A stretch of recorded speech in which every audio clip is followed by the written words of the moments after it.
I kind of got driven down the tiny house road because of affordability, simplicity, sustainability, and then mobility. Tiny houses are very cheap to build. You can build one of these for $10,000. You can build one for $30,000, $40,000, $50,000, but they definitely come in far beneath the cost of a regular home, especially in a city like DC.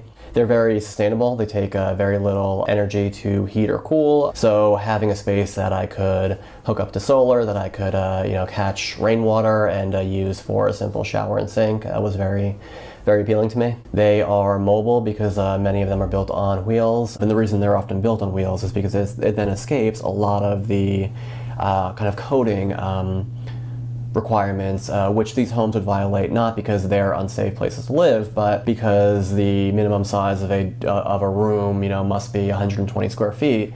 And if these homes are 120 square feet altogether, you then have, obvious issues. But the city is constrained by a zoning ordinance that was drawn up in 1958. That's 56 years of cultural change and building innovations, like tiny houses, that the code wasn't designed to address. And for small builders like J. Austin, getting a special exemption from the zoning authorities could cost tens of thousands of dollars and years of time with no guarantee of success. The proposed changes to the zoning rewrite won't affect what we're doing at all.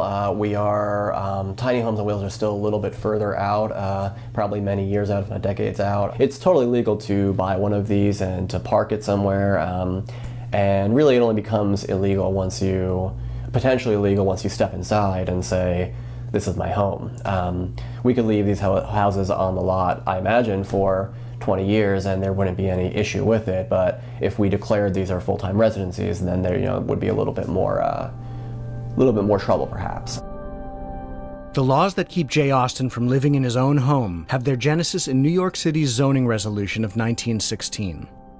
For the first time in history, committees of urban planners began to reshape an entire American city. They split up skyscrapers to provide more sunlight on the streets below. Industrial factories were separated from residential property. Immigrant communities were kept apart from neighborhoods of the elite. And when the Supreme Court ruled these laws didn't violate property rights, zoning quickly spread to every major city in America. Every city, that is, except for one.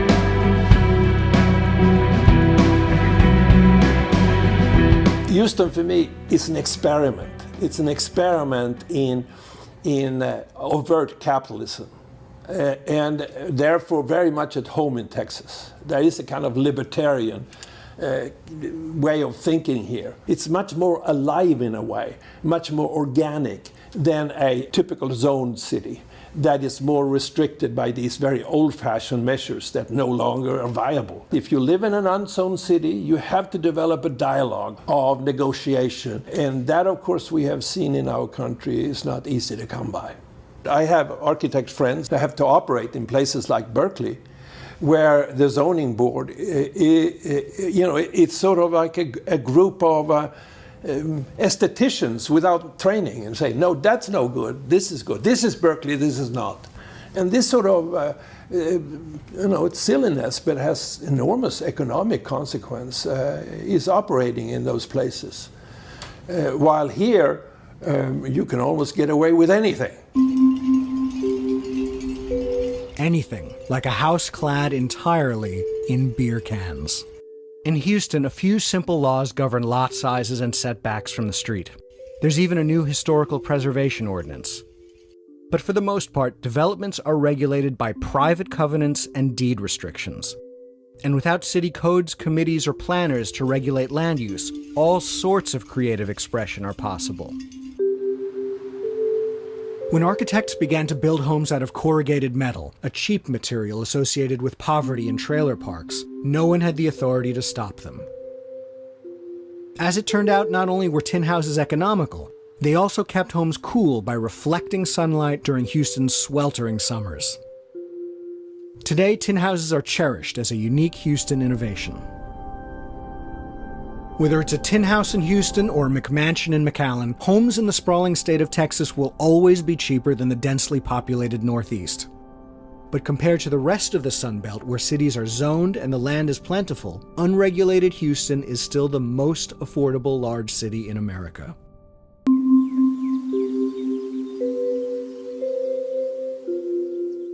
Two hours down the Gulf Coast from Houston is Victoria, a city that hasn't had zoning since it was founded 190 years ago. And the most unusual thing about Victoria is that it's not very unusual at all. I don't notice anything greatly different about Victoria and the look that Victoria portrays and the look that they have in San Antonio, Austin, or Houston. So property rights in Texas are sacred. You can do what you want to do with your property, and I think most of the people here in Victoria want to protect that right. The city's growth and land use is based more on economics and the will of the owner rather than some quasi-governmental body that you have to ask permission from. East of town was a rendering plant where they took dead animals and processed them. The people that were in favor of zoning would say, well, what if there's a rendering plant next to your house? Economics dictate that you're not going to put a rendering plant next to a residential subdivision. Economics dictates that you're going to build a shopping center on a major thoroughfare. It's worked very well in Victoria for a number of years, and I trust will continue to do so. Now, it's true, if you look hard enough in Victoria or in Houston, you can find the odd high-rise poking out of a low-density neighborhood. And sometimes economics dictates that you'll have to eat your butterscotch dilly bar next to the bail bondsman. But tolerating a little disharmony, a dash of kitsch, and the occasional strip club in a strip mall along the Texas Gulf Coast is a small down payment on the right to be the architect of your own life.